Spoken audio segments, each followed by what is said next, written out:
A'udzu bikalimatillahi tammati min syarri ma khalaq. A'udzu billahi minasy syaithanir rajim. Bismillahirrahmanirrahim. Assalamualaikum warahmatullahi wabarakatuh.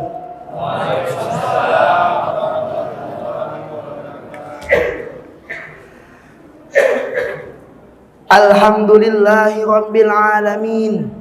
Alhamdulillahilladzi khalaqas samawati wal arda wa ja'aladh dhulumati wan nur. Summal ladzina kafaru bi rabbihim ya'dilun. Huwallazi khalaqakum min tinin summa qada ajalah wa ajalun musamman 'indahu summa antum tamtarun. Shadaqallahul azim. Sanian salatan wa salaman ila nabiyyina hil majid amirul mu'minina qaidun ajid wa huwa nabiyyuna Muhammad sallallahu alaihi wasallam.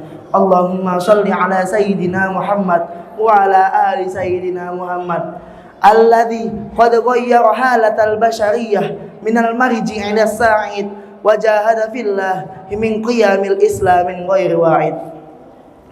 Bersyukur kita kepada Allah dengan mengucapkan alhamdulillah. Hingga detik ini, hingga waktu ini, Allah masih mencurahkan segala nikmatnya kepada kita. Allah masih melimpahkan segala nikmatnya kepada kita. Allah masih memberikan segala nikmatnya kepada kita.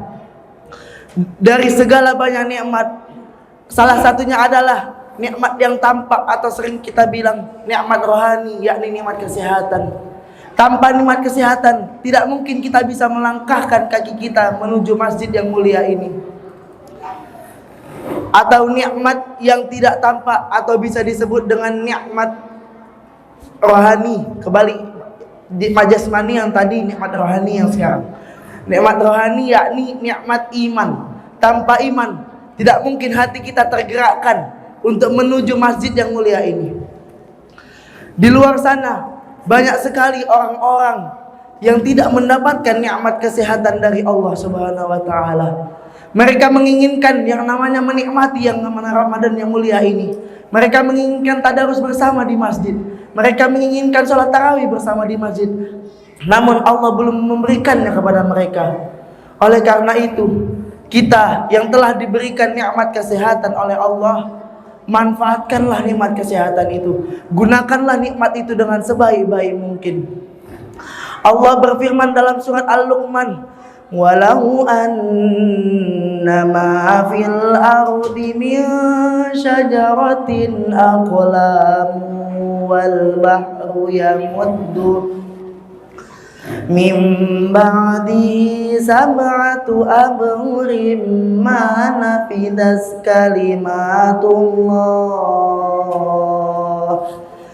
Dan jikalau di bumi ini, pohon-pohon di bumi ini aqlamun, dijadikan pena-pena untuk menuliskan nikmat Allah, wal bahru yamuddu min ba'di sab'atu abhurin ma nafidas kalimatullah, dan tinta-tinta dijadikan, dan lautan dijadikan tinta-tinta dari pena itu, dan tinta itu ditambahkan 7 lautan lagi, maka tidak akan cukup untuk menuliskan nikmat-nikmat Allah Subhanahu wa taala.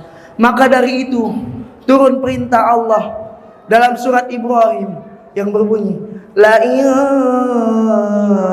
syakartum la azidannakum wa la in kafartum inna azabi lasyadid. Barang siapa yang bersyukur kepada nikmat-nikmatku, la azidannakum, maka aku akan tambahkan nikmat-nikmat kepadamu. Wa la in kafartum, dan jikalau engkau kufur atas nikmat-nikmatku, inna azabi lasyadid, sesungguhnya azabku sangatlah pedih. Yang kedua, bersolawat kita kepada baginda Nabi Muhammad sallallahu alaihi wasallam biqaulina Allahumma shalli ala sayyidina Muhammad wa ala ali sayyidina Muhammad. Beliau telah membawa kita dari zaman kegelapan menuju zaman yang terang benderang seperti saat ini. Allah berfirman yang berbunyi, Innallaha wa malaikatahu yusalluna 'alan nabi ya ayyuhalladzina amanu sallu alaihi wa sallimu taslima. Dalam ayat ini Allah menjelaskan bahwa Allah dan para malaikatnya bersolawat kepada baginda Nabi Muhammad sallallahu alaihi wasallam. Siapakah Nabi Muhammad itu? Nabi Muhammad adalah makhluk yang dimuliakan Allah. Allah dan para malaikatnya saja bersalawat kepada nabinya. Kita sebagai manusia biasa, apa penghargaan kita kepada Nabi Muhammad SAW yang telah mengorbankan jiwa raganya demi kebangkitan Islam yang jaya sekarang ini. Ma'asyiral muslimin, jamaah salat tarawih yang dirahmati Allah Subhanahu wa taala. Allah berfirman dalam surat Al-Baqarah ayat 185. Di juz 2, 3 ayat dari atas. Bismillahirrahmanirrahim. Syahrul Ramadan alladzi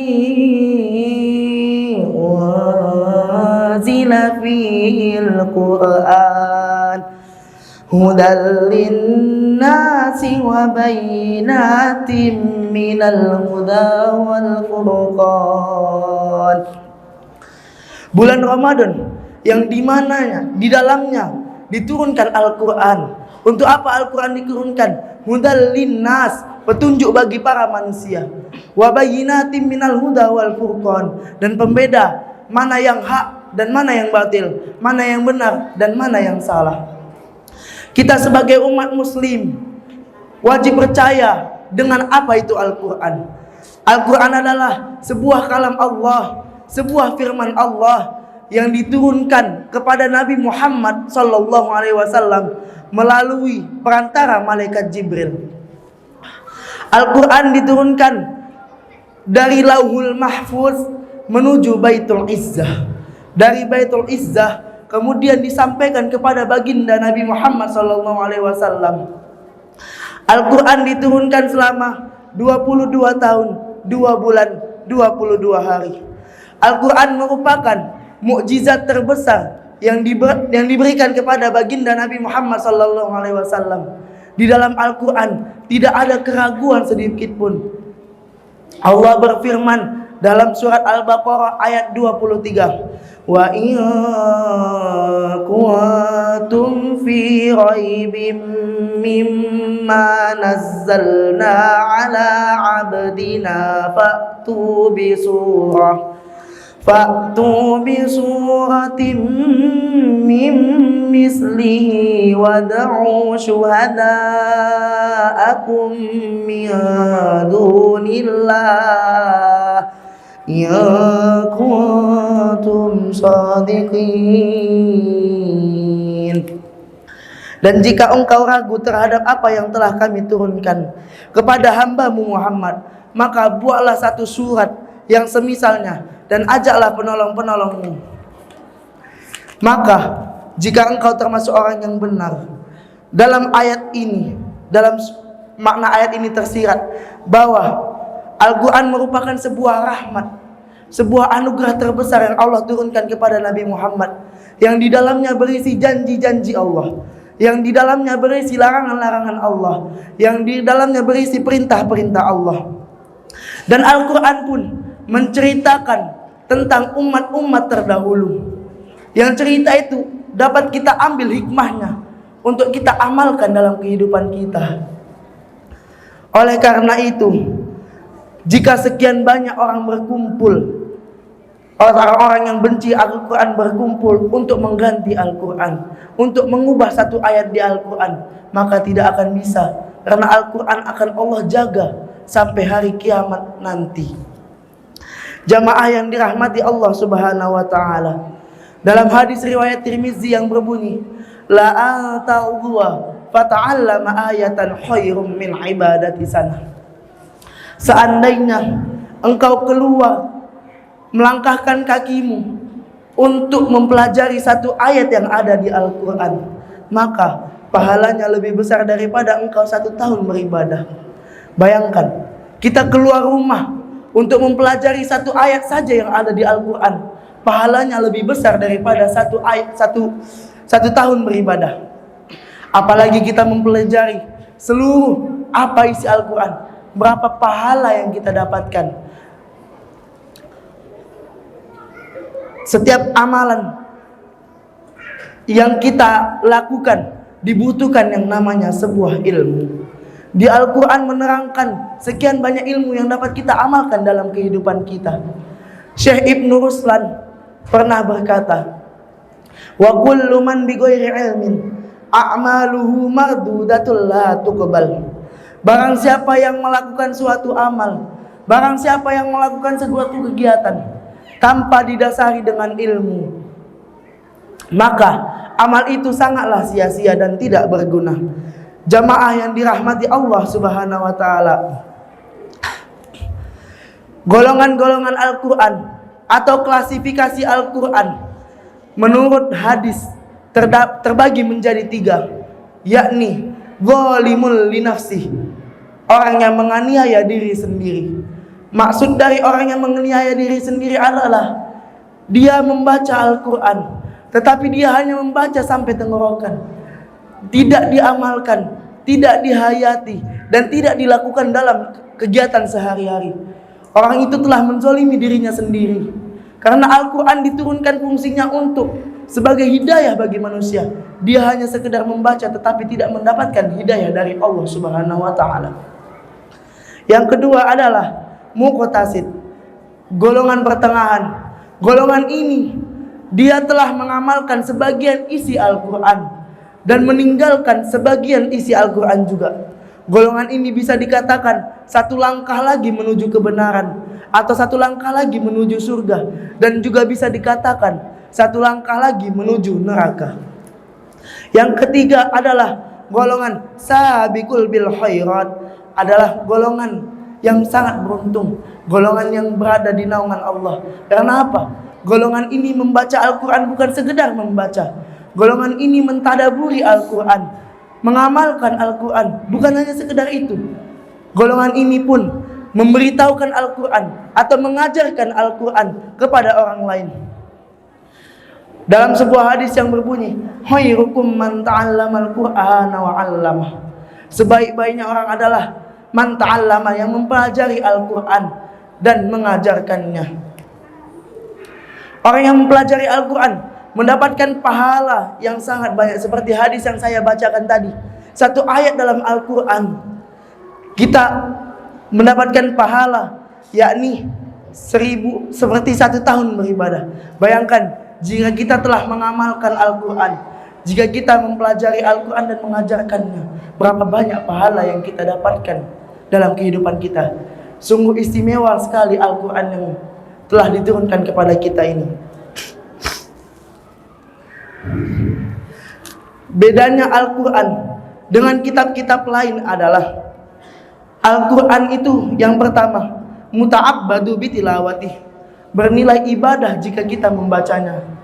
Jika kita membacanya, maka kita mendapatkan ketentraman hati. Jika kita membacanya, juga kita mendapatkan pahala. Yang kedua, jika kita sekedar membaca Al-Quran saja,